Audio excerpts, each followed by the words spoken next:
As far as superheroes go, Megamind isn't necessarily the one you'd want all the time for your city. The movie, though. Ha! Ha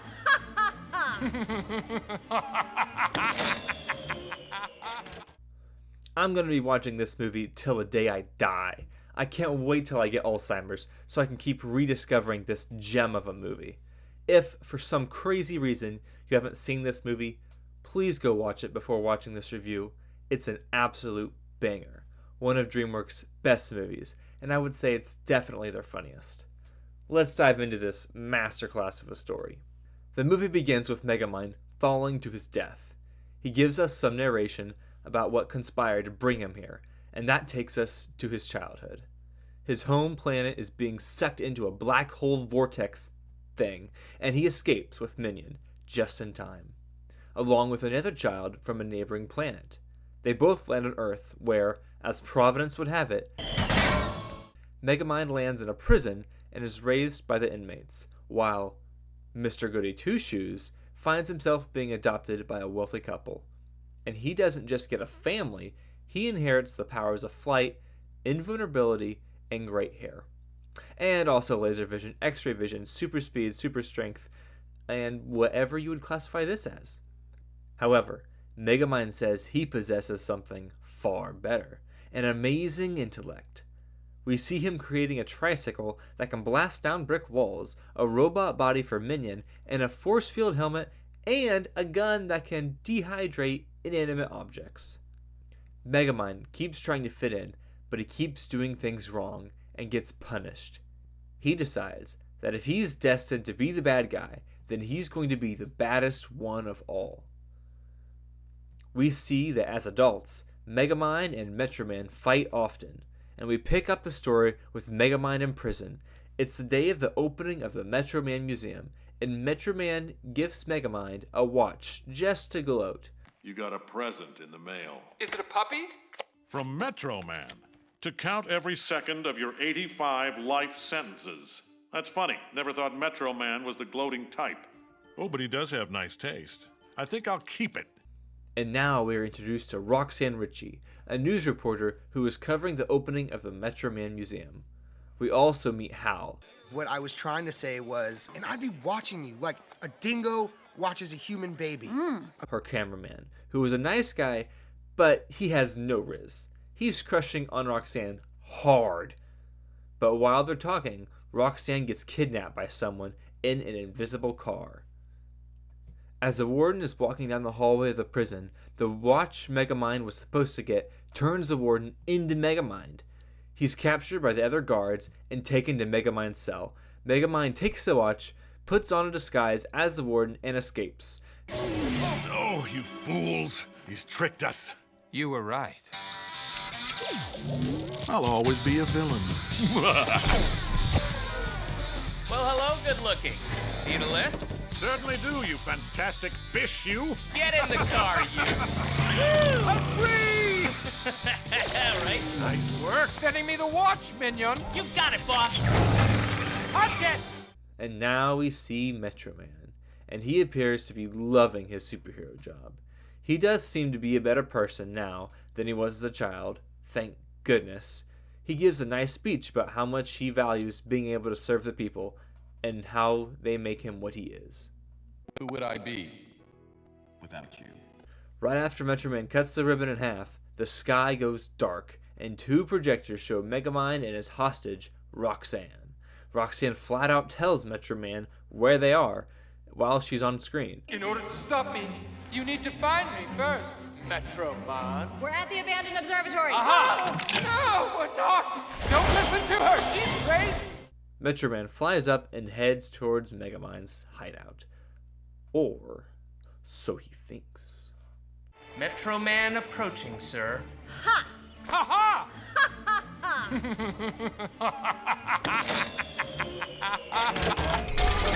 He bursts through and finds himself in a decoy hideout. We get another conversation where Metroman, as confident as ever, tells Megamind he won't get away, and tells Roxanne he's on his way. Megamind loads a laser from his satellite to fire on Metroman, but it takes longer to warm up than he expected. Metro Man tries to fly out, but he is unable to. He lies on the ground, weak. Megamind expects it to be some kind of trick, but Metro Man says the copper is draining his powers. Megamind thinks he's joking, and then the laser fires.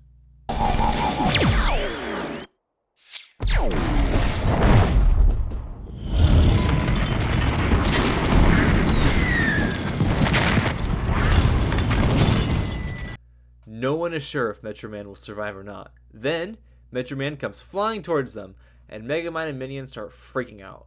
But when he lands, all that remains is a skeleton and his cape. Everyone is in shock that now Metro Man, the defender of Metro City, is dead. You did it, sir. I did it? The entire police force surrenders the town, and Megamind walks into the city hall and claims the city for himself. We're given a montage of Megamind and Minion trashing the town, taking whatever they want, and nobody offering any resistance to any of their crimes. Roxanne is reporting. She talks about how much the city misses and needs Metro Man, and she asks Megamind if he's happy that now that he's gotten everything he wanted. But, as we can see, he's not happy at all. He goes to the Metro Man Museum to talk to the Metro Man statue before he blows it up. Megamind says he made a mistake. He didn't really mean to kill Metro Man. At least, he didn't think he could. He talks about how tired he is of running rampant in the streets. Without you, evil is running rampant through the streets. I'm so tired of running rampant through the streets. What's the point of being bad when there's no good to try and stop you? While he's talking, Roxanne hears him and goes to investigate. Megamind runs away and bumps into Bernard, It's just me, Bernard. a museum employee who studies Megamind. Megamind has his watch scan him and replicate a costume of him. Then he dehydrates him and pretends to be Bernard so Roxanne doesn't find him. Whoa! Woo! It's just you, Bernard. Oh, yes, it's just me, Bernard. They are heading out because the place is going to explode, and Roxanne talks with Megamind about needing to find someone to stand up to Megamind. Megamind thinks this is a great idea. He loves the idea of fighting another superhero. The next day, he and Minion use Metro Man's dandruff to create a serum that they can use to give someone Metro Man's powers. As soon as they put the serum into a bullet and then the gun, Roxanne calls Bernard's phone. What on earth is that? Seems to be emanating from there, sir. Olo? She says that she found Megamind's hideout, to which Megamind quickly puts on the Bernard? disguise and goes to stop her. A lot of funny shenanigans happens in this scene, but the most important thing that happens is that while Roxanne and Megamind are fighting over the gun, it fires and it hits Hal in the nose. Oh no! Roxanne! Ow! What I was trying to say was, what's wrong with me? That was weird for everybody. Megamind and Roxanne escape as partners and taking down Megamind. Minion wants to take the powers away from Hal because he's a creepy dude, while Megamind's all for letting him keep the powers. They go to Hal in more disguises and train him to be a superhero, fight Megamind, and save the people. It may take months for you to come to grips. No freaking way! What I was trying to say was, it doesn't even hurt. Don't even feel it. What's going on? While Roxanne and, as she thinks, Bernard are working to take down Megamind, she starts to develop feelings toward him. Megamind is all about it because he's been after her the whole time. He even stops destroying things and dehydrates the trash to clean up the city. Minion finds out Megamind is going on a date with Roxanne as Bernard, and he is not having it. Ah! This is about Miss Ritchie, isn't it? You're going on a date with her. No, my main man! Get out of town! Oh, this is bad. This is bad. You've fallen in love with her. Minion is worried what will happen when Roxanne finds out who he really is, because, as he says, the bad guy doesn't get the girl. to which Megamind exclaimed, Maybe I don't want to be the bad guy anymore. You heard me? Who are you? Minion finally storms out after Megamind says he doesn't need him anymore, and Megamind goes out, heading off to his date. Hal, by his new superhero name, Titan, goes to Roxanne's place to rizz her up, and it does not go well at all. Roxanne shoots him down, even after he tells her that he's Hal. Ta-da. Hal? Yeah! Isn't this great? Now there's nothing keeping us apart. No, it's not great. Wow, our first fight. This is so us. We're like an old married couple. Look, there is no us, okay? There will never be an us. Once Roxanne finally makes it to her date, she tells Megamind what she's just found out. It all makes sense now. He missed getting his butt kicked, so he created a new hero to kick it for him. Wow. But why would he pick Hal? Hal is the worst possible person you could pick. I'll talk about this scene more later when it comes to characters, but as far as the plot goes, Roxanne gets a crazy revelation. Megamind's watch malfunctions while they're kissing, and she storms out into the rain. Megamind goes after her, but she shoots him down again and storms away. Megamind is left without Minion or Roxanne, and decides he is going back to a life of evil. He gets his battle suit on and goes out to fight Titan. However, Titan never shows. Megamind eventually goes to Titan's apartment, where he finds a ton of stolen money. Titan wants to team up with Megamind to rule the city. Megamind wants him to be the good guy, however, and tells him about how much he's lied to him and Roxanne. And finally, Titan is ready to fight. They fight, Megamind loses. However, Titan tries to murder Megamind once he's been captured. Megamind tries to use copper to stop Titan, but it doesn't hold, and Megamind barely escapes with his life. Titan takes control of the city and starts destroying it on a massive level. We're talking about possibly thousands of people being dead right here. Megamind goes to Roxanne for help. She takes him to Metro Man's old place to see if they can find something that will help them stop Titan. This is where we find out that Metro Man is still alive. Don't you think it's a little odd that the ice hasn't melted yet? One of life's great mysteries.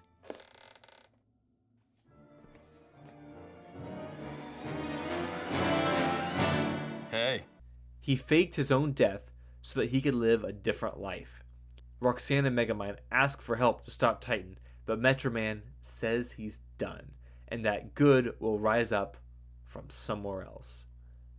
Megamind leaves and turns himself into the police, while Roxanne goes to reason with Hal. Unfortunately, he still has no Riz, and he kidnaps her to draw in Megamind. Megamind! You and I have some unfinished business. I'll be waiting at Metro Tower. Oh, and just so you don't get cold feet. Roxanne.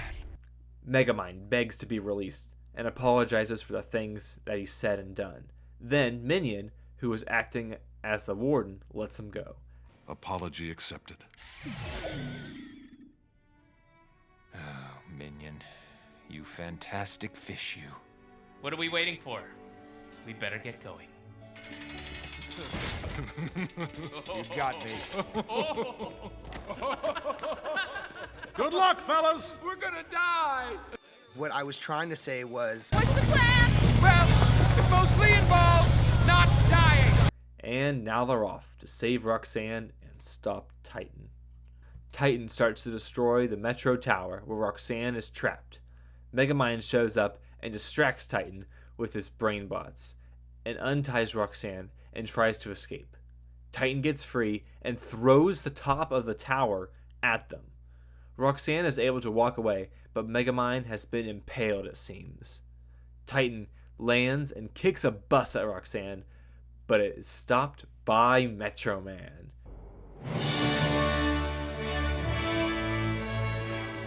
Please, let's have a little respect for public transportation. You came back. You were right, Roxanne. I never should have left. He chases Titan and tells him to leave Metrocity. Titan leaves fast, and Metro Man flies down, and Roxanne reveals to everyone that it was actually Megamind with his watch.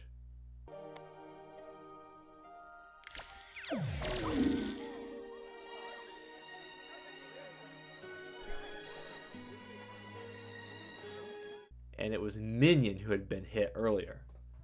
Surprise! However, Titan comes back, and now Megamind has no more tricks. During the final fight, Megamind gets a diffuser gun to take away Titan's powers, but Titan throws him into the air before he can use it.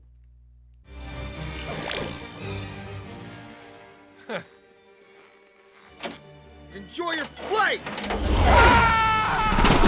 Now we have caught up with the beginning of the movie, where Megamind is falling to his death. But now, he pulls out his dehydration gun and shoots himself. He lands in the fountain, rehydrates, catches the diffuser gun, and takes Titan's powers away.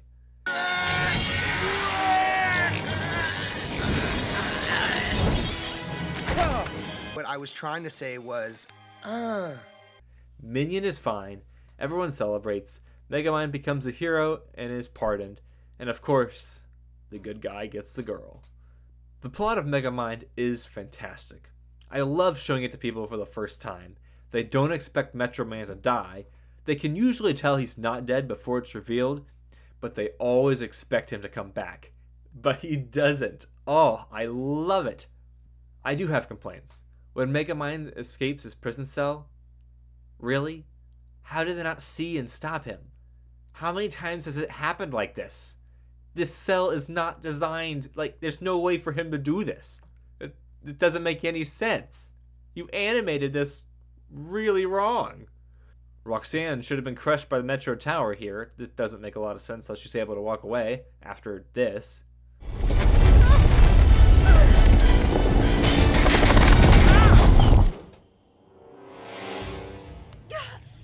And the biggest plot hole of the whole movie, Megamind could simply shoot Titan with his dehydration gun. Oh man, you never thought about that, did you? I just ruined this movie for you, didn't I? Sorry about that. On a whole, this plot is really great. You don't see things coming, and it pulls you in hard when characters change sides. I'm giving the plot a nice 8 out of 10. On to characters. Let's start with Metro Man, the hero who surrenders his responsibilities. When you watch this movie for the first time, you hate this guy. He is a jerk when he's younger, and as an adult, he is so selfish, he lets evil win so that he could have a career in music. And Music Man was born. Music Man? That way I could keep my logo. Cause of Come what? again? Despicable behavior.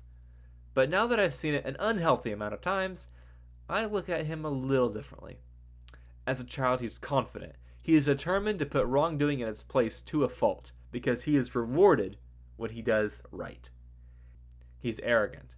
Although his negligence is wrong, toward the end of the movie, you can tell he knows Megamind can be the hero of the city, and unfortunately, he's too selfish to save people. It's quite tragic. Now, Titan. Well, Hal. First Hal. what I was trying to say was, is this a robbery? Because the lady across the hall has way better stuff than me. The nice guy who can't take a hint. He wants to be with Roxanne, and she keeps saying no. Once he gets his powers, he is still on board with being the good guy because he thinks it's his way of getting to Roxanne. But no superpowers can make up for his lack of riz. Once he sees Roxanne won't be with him, he no longer has any reason to hold himself back. He takes everything and does everything he wants out of anger or any other emotion he's feeling at any particular moment.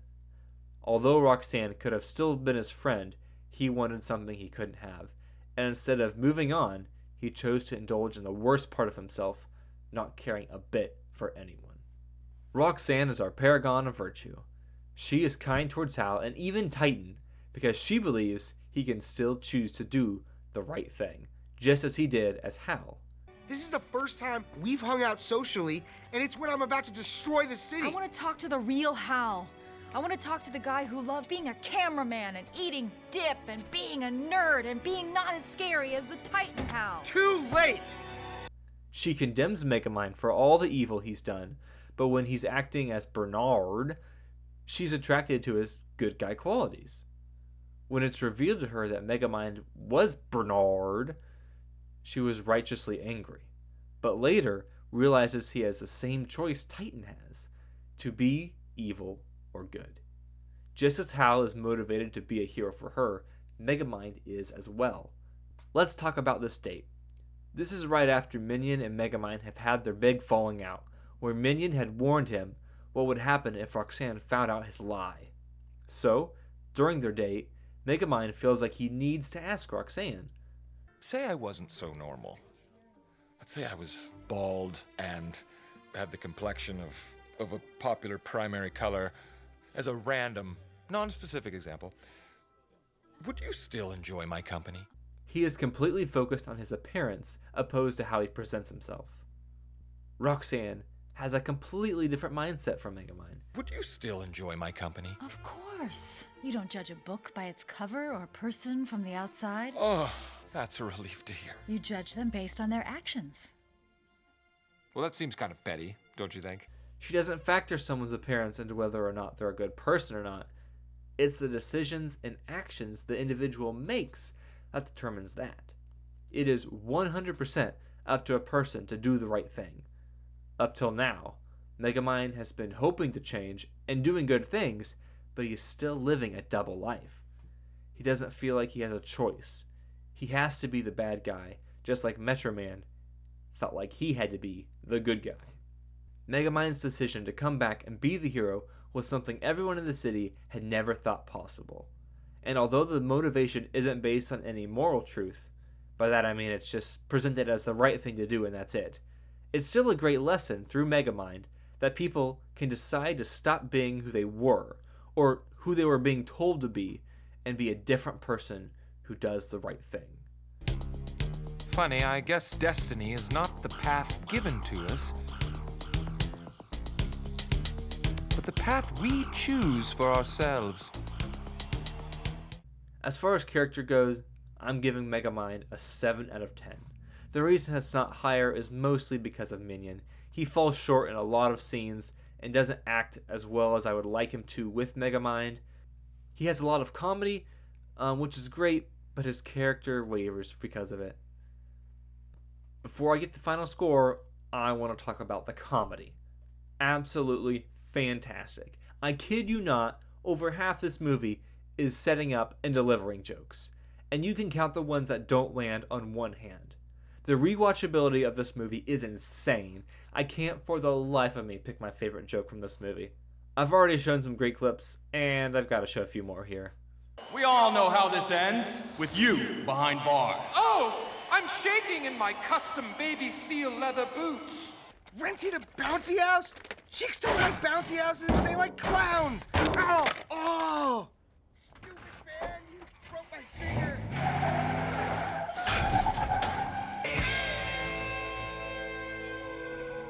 I see your soul come shining through every time Oh no, we're gonna crash! This is embarrassing. Oh, now that's the spirit! Parry! Thrust! Parry again! Now it's time for some witty back and forth banter! You go first! Okay, look, I'm not sure where to go with that! Time to put the past behind us. Only the future. Oh, I'm too close! I'm genuinely scared right now! Oh, I hope no one's seeing this! Oh. The comedy in this movie is fantastic. It is getting a solid, top tier 9 out of 10. And now, the overall score of this movie, Megamind, 8 out of 10. Thanks for watching, everyone. I hope you enjoyed it. I'm hopefully going to be doing more reviews like this, hopefully more often. For right now, I'm just going to go through my favorite movies, or my least favorite, I don't know. If you have any movies you want me to review in particular, put them down in the comments. I will get to them. So, until next time, thanks for watching. What I was trying to say was, I have eyes that can see right through lead. I miss Granted, you have talent.